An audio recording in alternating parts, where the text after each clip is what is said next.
ડાકોરના પૂર્ણિમાબેન પટેલનો મૃતદેહ પહોંચ્યો ઘરે. ધરતી રેસિડન્ટ્સમાં તેમના નિવાસ સ્થાને લવાયો મૃતદેહ. એસ્કોર્ટ કારની આગેવાનીમાં એમ્બ્યુલન્સમાં દીકરી લઈ આવી મૃતદેહ. સ્વજનો અને દીકરા મિતેશનું હૃદયદ્રાવક રુદન.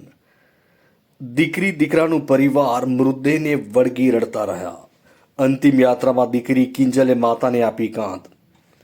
પરિવારજનો સાથે મોટી સંખ્યામાં સ્થાનિક ડાકોરવાસીઓ જોડાયા અંતિમ યાત્રામાં.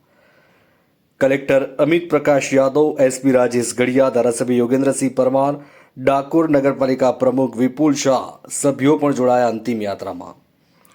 ડાકોર ગોમતી કિનારે આવેલ સ્મશાનમાં આપશે અગ્નિદાહ.